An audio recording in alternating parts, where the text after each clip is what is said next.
Here we are, clan the isms, cataclysm great. Our people out here struggling, trying to make it in this state. Everybody out here doing it, but we the ones too late. Now family, we the ones who gotta delegate. Get that money in the power, never be fake. Stick to cosign for 3. What did he say? Create jobs, support our own. Educate the same and buy back your home. Got 3 degrees, triple 10. 3 PhDs, now we on the CNN. DBTV, let's talk about negligence. Ignorance is bliss, but we can turn it to intelligence. Believe none of what you hear, half of what you see. Let's break it down here on Dr Boyce TV. Here we are. Hey, what's up, guys? My name is Dr. Boyce Watkins from Your Black World and the Black Business School. And I wanted to take a second to share a quick thought about the killing of Rayshard Brooks down in Atlanta. Atlanta's hot. It's a big old mess down there, man. And, my heart goes out obviously to the family for what happened and everything else, and to the community. I have a lot of friends in Atlanta, and I really care about what happens there.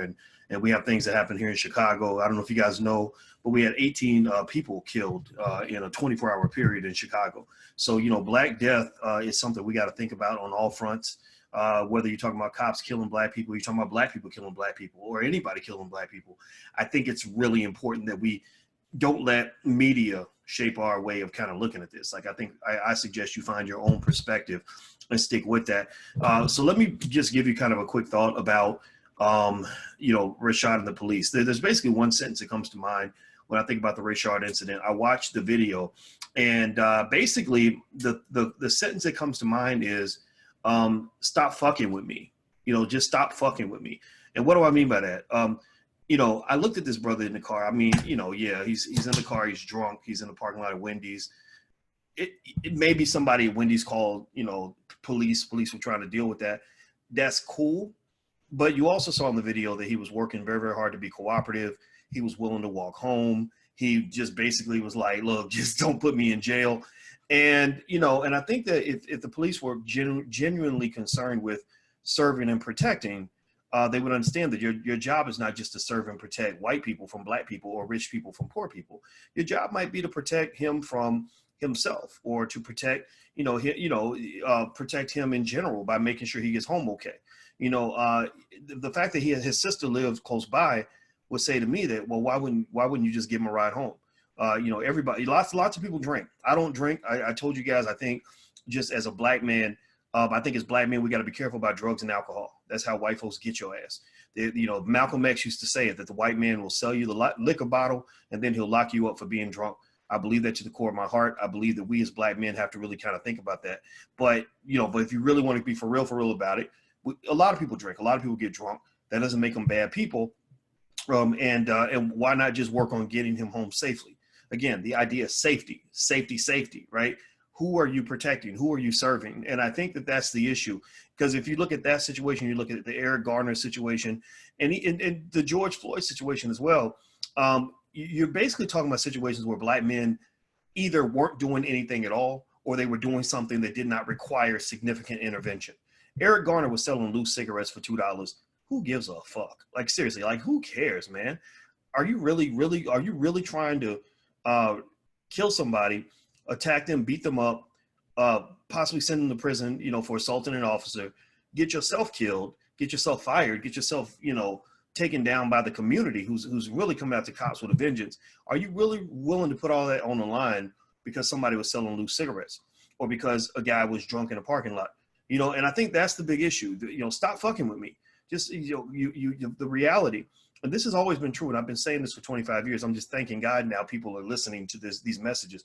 Back in the day, I used to talk about Black men being shot down by the cops and attacked by the cops for a long time. Even Black people wouldn't listen. And I'm kind of disappointed with Black folks for the fact that we only start talking about shit when white people start talking about it. We think we only care when white people start talking about it. But the whole Obama presidency, there were Black men and Black women being killed left and right all throughout Chicago. And every time I brought it up, people were like, oh, we don't want to hear about that. Well, okay, now white folks are giving you permission to talk about it. Fuck it, okay, let's talk about it. We've always lived in a world where simply interacting with the police, engaging with the police, was something that put a Black man's life at risk. Just having a conversation with a cop could get you killed or get you sent to prison for 20 years for assaulting a cop. The cop grabs you, he tries to put you in handcuffs, you swing back or you push them away. Next thing you know, they're charging with assaulting an officer. This is that overwhelming power of the state.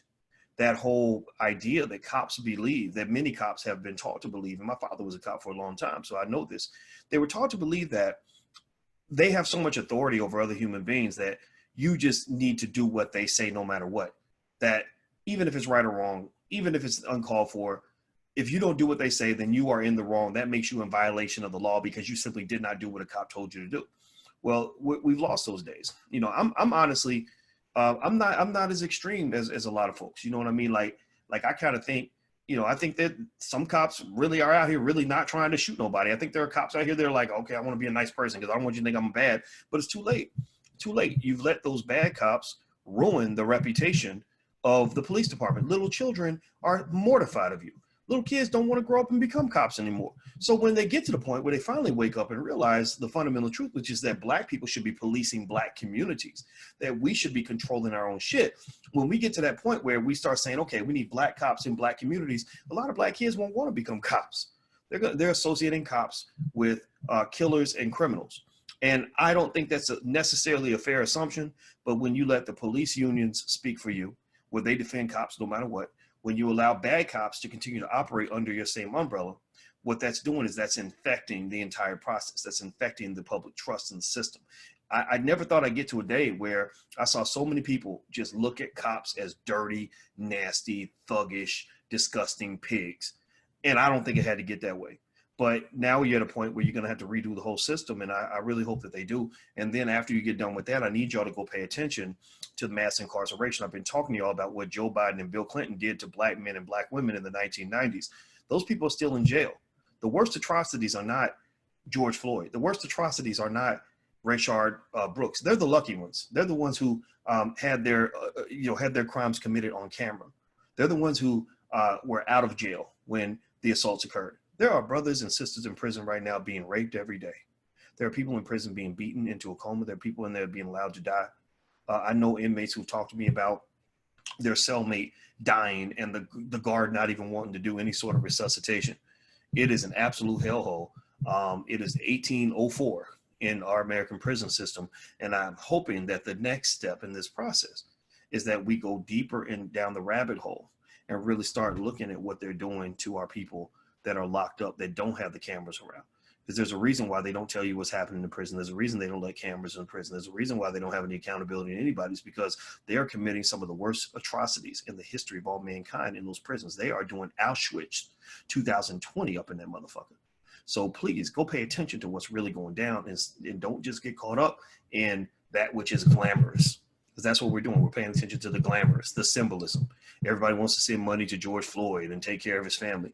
I think that's cool. George Floyd's family deserves to be taken care of, but there's 100,000 George Floyds out here. So when you give all your energy to one, you're ignoring the other 99,000. I mean, for real, are you serious about fixing this issue, or are you just trying to make yourself feel good?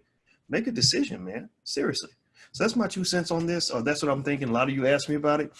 So I thought I would address it. But honestly, also for Black folks that want to build, at the end of the day, you know, we got to stay focused. We got to talk about building our own community, owning our own, and so the rest of the week, we also going to be talking about building and marching forward and doing the things we got to do, man, because there's so much work that needs to be done.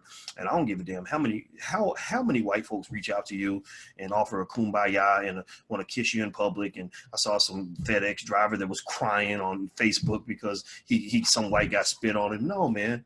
That's not how men carry themselves. That's not how a community conducts itself. You must conduct yourself with strength. You must come to the table with knowledge. You must come to the table with a commitment to ownership, so that when those opportunities open up, you know exactly what to do with them. So that's it, guys. I'm out of here. Have a good day. Don't forget, Black Movie Night's coming up. We're going to have another movie, The Black Love Blueprint, all about love and relationships in the Black community. Dorian Chandler, the director, I'm going to try to get her to come in as well. And we got some other stuff. I think we're going to do the next Malcolm X speech as well. I wanted to do House Negro, Field Negro, and analyze that. We did Ballad of the Bullet last week. I think I'm going to set up something maybe next week to do House Negro, Field Negro. So if you'd like to go check that out, go to blackmovienight.net. That's blackmovienight.net. So I'm out of here, guys. Take care. Have a good day. I'm Dr. Boyce Watkins. Love you guys. Peace.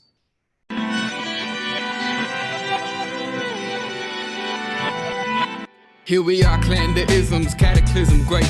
Our people out here struggling, trying to make it in this state. Everybody out here doing it, but we the ones who late. Now family, we the ones who gotta delegate. Get that money in the power, never be fake. Stick to cosign for 3. What did he say? Create jobs, support our own. Educate the same and buy back your home. Got 3 degrees, triple 10, 3 PhDs, now we on the CNN. DBTV, let's talk about negligence. Ignorance is bliss, but we can turn it to intelligence. Believe none of what you hear, half of what you see. Let's break it down here on Dr. Boyce TV. Here we are.